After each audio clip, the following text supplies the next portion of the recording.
Hi friends, நம்ம polity syllabus wise classes பார்த்துட்ருக்கோம். அதில் அட்டவணை நம்ம முடிச்சாச்சு. நமக்கு பேசிக்ஸாக அட்டவணையும் பகுதிகளும் நமக்கு கண்டிப்பாக தெரிஞ்சிருக்கணும். சரிங்களா? இது தெரிஞ்சுக்கிட்டோம்னா நம்ம உள்ளே போய் நம்ம பாலிட்டி படிக்கும்போது நமக்கு ஈஸியாக இருக்கும்.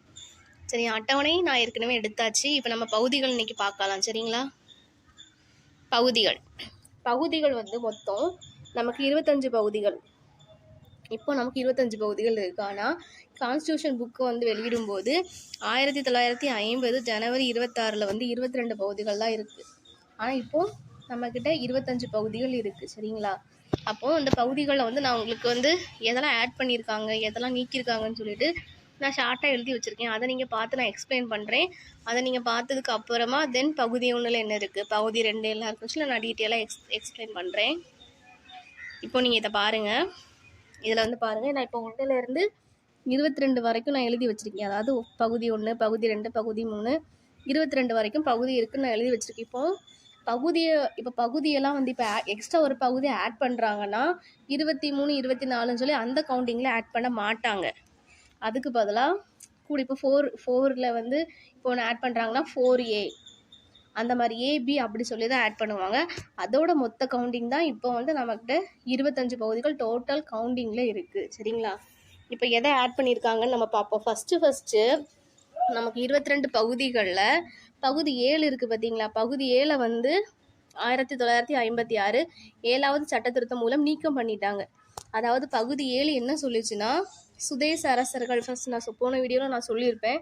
சுதேச அரசர்கள் கீழே உள்ள நிறைய மாநிலங்கள்லாம் இருந்துச்சு பிரிட்டிஷ் கட்டுப்பாட்டில். கொஞ்சம் சுதேச அரசர்கள், அப்போ சுதேச அரசர்கள் மாநிலத்தங்களை எப்படி நிர்வகிக்கிறாங்க அவங்கள பற்றியோட பகுதிகள் தான் இந்த பகுதி 7ல் வச்சுருந்தாங்க. அதுக்கப்புறம் நமக்கு மாநில மறுசீரமைப்பு சட்டம் கொண்டு நம்மளுக்கு கரெக்டாக மாநிலங்களை மறுசீரமைச்சதுக்கப்புறமா இந்த பகுதி நமக்கு தேவையில்லை. அதனால 1956 ஏன்னா 1956 நவம்பர் 1 தான் மாநில மறுசீரமைப்பு சட்டம் கொண்டு வந்திருப்பாங்க. அது கொண்டு வந்ததுக்கப்புறமா அந்த 7வது பகுதி தேவையில்லைன்னு சொல்லிட்டு 1956 7வது சட்ட திருத்தம் மூலம் அந்த பகுதி 7ஐயும் நீக்கம் பண்ணிட்டாங்க. சரிங்களா? அப்போ பகுதி 7 அப்போ ஒரு பகுதி நீக்கம் பண்ணிட்டாங்கன்னா அப்போ 21 பகுதி தானே இருக்கணும். பாருங்கள், பகுதி 7 நீக்கம் பண்ணிட்டாங்க. அப்போ நமக்கு ஒரு பகுதி கம்மியாயிட்டுனா 21 பகுதி தான் இருக்குது. சரிங்களா? அதுக்கப்புறம் என்ன பண்ணாங்கன்னா, அதுக்கப்புறம் ஒரு 20 வருஷம் கழிச்சு, அதாவது 4A பகுதி 4 இருக்குது. அடுத்து 4Aல ஒன்று ஆட் பண்ணாங்க. 4Aல என்ன ஆட் பண்ணாங்கன்னா 1976 42வது சட்ட திருத்தம் மூலம் அடிப்படை கடமைகள் ஆட் பண்ணியிருப்பாங்க. சரிங்களா? அடிப்படை கடமைகள் நம்ம எடுத்துக்கிட்டால் தெரியும். அதில் அப்போ 4ன்னு ஒரு விதி இருக்குது. அதுக்கு கீழே 4Aன்னு ஒரு பகுதி ஆட் பண்ணியிருக்காங்க. அப்போ ஆட் பண்ணால் மொத்தம் டோட்டல் 22 ஆயிடுச்சு. சரியா? அதுக்கப்புறம் என்ன பண்ணாங்கன்னா, அதுக்கப்புறம் 9A 9Bன்னு சொல்லி ஒரு 2 பகுதி ஆட் பண்ணுறாங்க. சரிங்களா? அப்போ 9 ஒரு பகுதி இருக்குது. அதுக்கு கீழே எக்ஸ்ட்ராவாக கவுண்டிங்கில் ஆட் ஆகும்போது 9A 9Bன்னு சொல்லி வரும். சரிங்களா? அப்போ 9A 23, 9B 24. சரியா? அப்போ 24 விதி வந்துடுச்சு. அதுக்கப்புறமா 14Aன்னு சொல்லிட்டு ஒரு விதி 14 ஒரு விதி இருக்குது. அதுக்கு கீழே 14Aன்னு ஒரு விதி ஆட் பண்ணுறாங்க 1976 42வது சட்ட திருத்தத்தின் மூலம். அப்போ பார்த்தீங்கன்னா ஃபஸ்ட்டு 22 பகுதிகள் இருந்துச்சு. பகுதி 7 நீக்கம் பண்ணிட்டாங்க. அப்போ 21 தான் இருந்திருக்கு. அதுக்கப்புறம் எக்ஸ்ட்ராவாக என்ன ஆட் பண்ணுறாங்க, 4A ஆட் பண்ணுறாங்க. அப்புறம் 9A 9B தென் 14A. அப்போ டோட்டல் கவுண்டிங்ஸ் நம்ம பார்க்கும்போது 25 பகுதிகள் வந்துடுச்சு. இப்போது 9A எதை பற்றி சொல்லுதுன்னா பஞ்சாயத்து ராஜ் பற்றி சொல்லுது நமக்கு. சரிங்களா? 1992 74 சட்ட திருத்தம் மூலம் இந்த பஞ்சாயத்து ராஜை நமக்கு 9Aல ஆட் பண்ணாங்க பகுதியில். அதே போல் 9B 2011 97வது சட்ட திருத்தத்தின் மூலம் கூட்டுறவு அமைப்புகளை பற்றிய விதியை பற்றிய பகுதியை நமக்கு 9Bல ஆட் பண்ணியிருக்காங்க. அதே போல் 14A என்னதுன்னா தீர்ப்பாயங்கள் பற்றியது. சரிங்களா? அப்போது என்னெல்லாம் ஆட் பண்ணியிருக்காங்க, 4A இப்போ நம்ம ஷார்ட்டாக ஞாபகம் வச்சுக்கலாம்னா 4A 14A 9A 9B 9A 9B 4 விதியை நமக்கு ஆட் பண்ணியிருக்காங்க. அதில் பகுதி 7 நமக்கு எடுத்துட்டாங்க. சரியா? இப்போ நம்ம ஒவ்வொன்றா பார்க்கலாம். சரி, பகுதி 1 என்ன சொல்கிறாங்கன்னு பார்க்கலாம். பகுதி 1ல் இந்தியாவின் எல்லைகள் மற்றும் பெயர்கள்.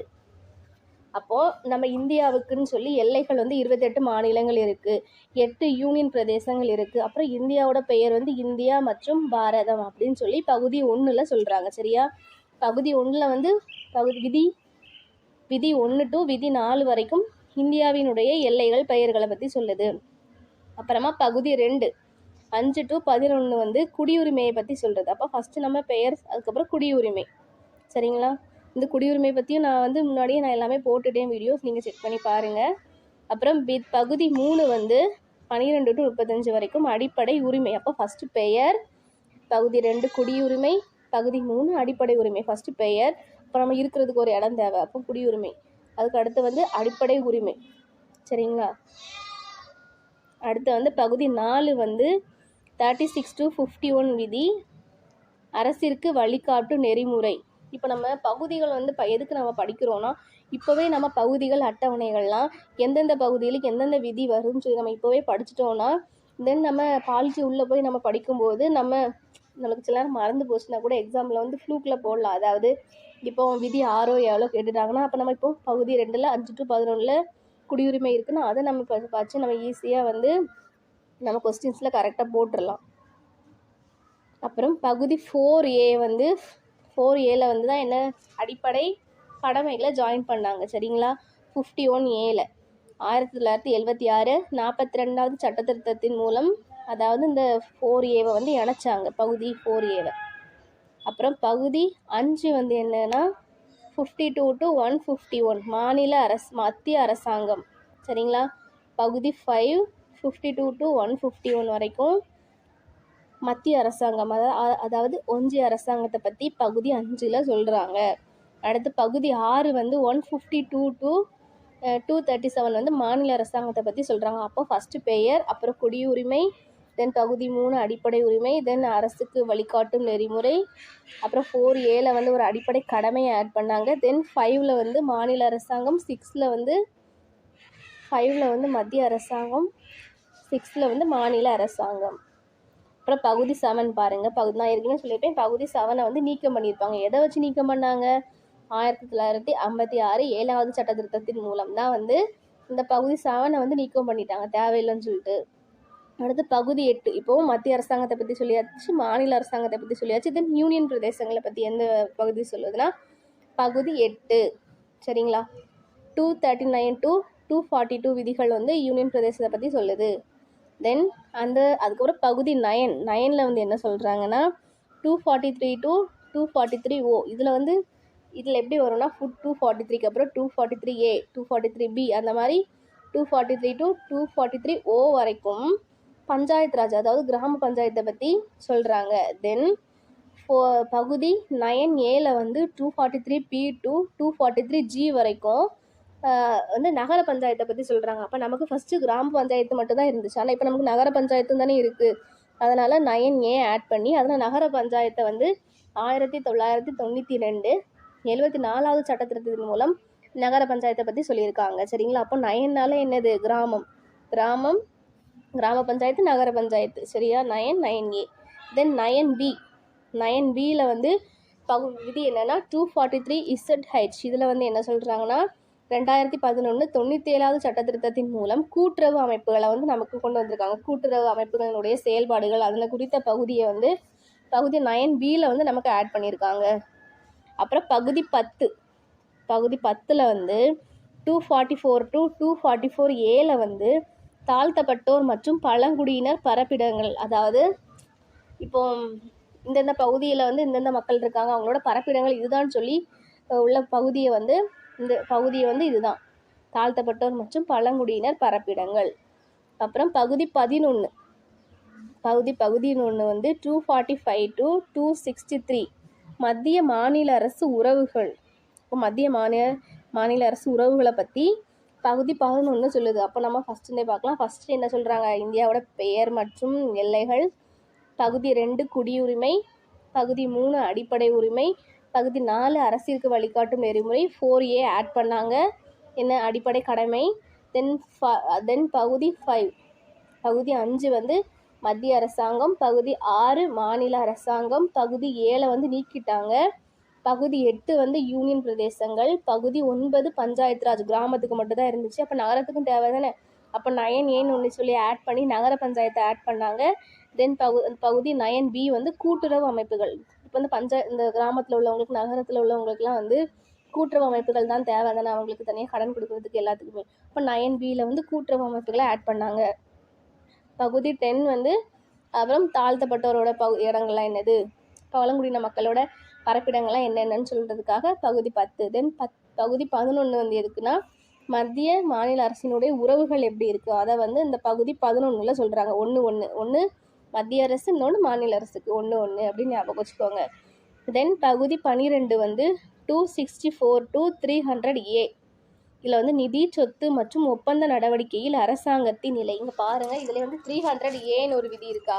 இந்த விதி வந்து இந்த பகுதி 12ல் தான் இருக்குது. அதாவது நமக்கு அடிப்படை உரிமையில் வந்து சொத்து உரிமை வந்து விதி 31ல் இருந்துச்சு. அதை வந்து எடுத்துகிட்டு வந்துட்டு இந்த பகுதி 12ல் 300Aல தான் வச்சுருக்காங்க சொத்து உரிமையை. சரியா? அடுத்து பகுதி 13. பகுதி 13 வந்து 301 to 307. இது என்னன்னா இந்திய ஆட்சி எல்லைக்குள் வணிகம், வியாபாரம், வணிக போக்குவரத்து. அதாவது இந்தியாவுக்குள்ளேயே வந்து எப்படிலாம் வணிகம் பண்ணணும், எப்படி வியாபாரம் பண்ணணும், வணிக போக்குவரத்துலாம் எப்படி இருக்கணும்னு சொல்லிட்டு பகுதி 13ல் சொல்லியிருக்காங்க. தென் பகுதி 14 வந்து 308 to 323. இது வந்து மத்திய மாநில அரசினுடைய பணிகள். அதாவது நம்ம இப்போ எக்ஸாம்ஸ்லாம் எழுதுறோம்ல, அரசு பணியாளர் தேர்வாணையங்கள்லாம் எழுதுகிறோம். அப்போ அதை பற்றி உள்ள டீட்டெயில்ஸ் எல்லாமே பகுதி 14ல் இருக்குது. தென் 14Aல வந்து என்ன ஆட் பண்ணாங்க, தீர்ப்பாயங்கள். நம்ம ஏற்கனவே பார்த்துருப்போம். 323A to 323B இது வந்து தீர்ப்பாயங்கள். அதாவது நிறைய காவிரி நீர் பிரச்சனை அந்த மாதிரிலாம் பிரச்சனைகள் வருது தானே, அதை தீர்த்து வைக்கிறதுக்காக தான் தீர்ப்பாயங்கள்னு சொல்லி ஒரு பகுதியை வந்து ஆட் பண்ணாங்க. எதன் மூலம்? 1976 42வது சட்டத்திட்டத்தின் மூலம். அப்போ பகுதி 4ம் பகுதி 14Aவும் 1976 42வது சட்டத்திட்டத்தின் மூலம் தான் ஆட் பண்ணாங்க. அப்புறம் பகுதி 15 வந்து 324 to 329 தேர்தல்கள் பற்றி. அதாவது ஒருத்தர் வந்து தேர்தலில் போட்டியிடணும்னா அவங்களோட வயசு இப்படி இருக்கணும், இந்த நாள் தேர்தல் நடக்கணும், எல்லாமே அந்த தேர்தல் பற்றி அனைத்து டீட்டெயில்ஸுமே வந்து பகுதி 15ல் தான் இருக்குது. சரிங்களா? 329A வந்து இதில் நீக்கிட்டாங்க. அடுத்து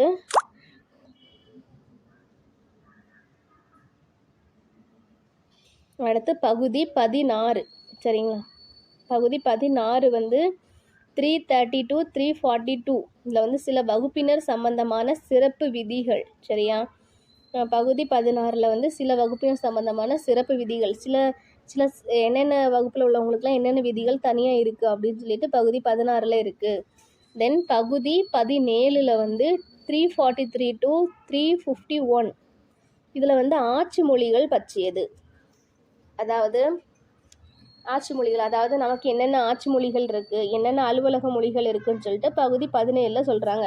அதே இது அட்டவணையை பற்றி சொல்லக்கூடிய, அதாவது ஆட்சி மொழிகள் பற்றி அட்டவணை எத்தனாவது அட்டவணைனா 8வது அட்டவணை. அப்போ பகுதியில் வந்து 17, அப்போ 7ஐயும் 1ஐயும் கூட்டினா 8. அப்போ 8வது அட்டவணையில் வந்து ஆட்சி மொழிகள் பற்றியது. 17வது பகுதி வந்து ஆட்சி மொழிகள் பற்றியது, ஞாபகம் வச்சுக்கோங்க. தென் பகுதி 18 என்ன சொல்லுதுன்னா 352 to 360 நெருக்கடி நிலை. அப்போ மத்திய மாநில பேரிடர் நிலையிலலாம் நெருக்கடி நிலை அதிகாரம்லாம் இருக்குல்ல, அந்த நெருக்கடி நிலை அதிகாரத்தை பற்றி எல்லாமே பகுதி 18ல் தான் சொல்கிறாங்க. தென் பகுதி 19ல் வந்து 361 to 367. இதில் வந்து பல்வகைப்பட்ட, அதாவது இதில் சட்டங்கள் எக்ஸ்ட்ரா என்னென்ன சட்டங்கள்லாம் இருக்கோ அதெல்லாம் வந்து இந்த பகுதி 19ல் இருக்குது. தென் பகுதி 20ல் வந்து 368 அரசியல் அமைப்பு திருத்தம். இப்போ ஏதாவது ஒரு திருத்தம் பண்ணுறாங்க, அதனால் அந்த திருத்தம் பண்ணுறதுக்குள்ள பகுதி வந்து இதில் தான் இருக்குது. பகுதி 20 தான் வந்து அரசியல் அமைப்பு திருத்தத்தை பற்றி சொல்லுது. சரிங்களா? இது வந்து ரொம்ப இம்பார்ட்டண்டானது. தென் பகுதி 21 369 to 392 தற்காலிக, இடைக்கால மற்றும் சிறப்பு வகைமுறைகள் சட்டங்களை பற்றியது. சரியா? அப்போ அதாவது நிறைய சட்டங்கள்லாம் வந்து 2 வருஷத்துக்கு 1 மாதத்துக்குலாம் சட்டம் கொண்டு வருவாங்க. அதாவது தற்காலிக, இடைக்கால சட்டங்கள்லாம் வந்து பகுதி 21ல் தான் இருக்குது. அப்புறம் பகுதி 22 வந்து 393 to 395. இதில் வந்து அரசியலமைப்பினுடைய தலைப்பு, தொடக்கம், இந்தியில் அதிகாரப்பூர்வமான பகிர்வு மற்றும் நீக்கப்பட்டவை. இப்போ அரசியலமைப்பினுடைய தலைப்பு எப்படி இருக்கணும் எல்லாமே வந்து பகுதி 22ல் இருக்குது. சரிங்களா? நம்ம ஃபஸ்ட்டுலேயே நம்ம பார்க்கலாம். ஃபஸ்ட்டு வந்து இந்தியாவினுடைய எல்லைகள் மற்றும் பெயர்கள். பகுதி 2 குடியுரிமை. பகுதி 3 வந்து அடிப்படை உரிமை. பகுதி 4 அரசிற்கு வழிகாட்டும் நெறிமுறை. அப்போ 4A வந்து அடிப்படை கடமை. பகுதி 5 மத்திய அரசாங்கம், 6 மாநில அரசாங்கம், பகுதி 7 வந்து நீக்கிட்டாங்க, 8 யூனியன் பிரதேசங்கள், 9 பஞ்சாயத்து ராஜ் கிராமம், 9A நகர பஞ்சாயத்து, 9B கூட்டுறவு அமைப்புகள், பகுதி 10 வந்து தாழ்த்தப்பட்ட பழங்குடியினருடைய பரப்பிடங்கள், பகுதி 11 மத்திய மாநில அரசினுடைய உறவுகள், பகுதி 12 நீதி சொத்து ஒப்பந்த நடவடிக்கைகளில் அரசாங்கத்தின் நிலை, பகுதி 13 இந்திய ஆட்சி எல்லைக்குள் வணிகம், வியாபாரம், வணிக போக்குவரத்து, பகுதி 19 மத்திய மாநில அரசு பணிகள், 14A தீர்ப்பாயங்கள், பகுதி 15 தேர்தல்கள், 16 சில வகுப்பினர் சம்பந்தமான சிறப்பு விதிகள், பகுதி 17 ஆட்சி மொழிகள் பற்றியது, பகுதி 19 18 நெருக்கடி நிலை அதிகாரம், 19 பல்வகைப்பட்டவை, பகுதி 20 அரசியலமைப்பு திருத்தம், பகுதி 21 இடைக்கால தற்கால சிறப்பு வகைமுறை சட்டங்கள், பகுதி 22 வந்து அடிப்படை அரசியலமைப்பினுடைய தலைப்புகள் அது சம்பந்தமானது. சரிங்களா? Thanks friends.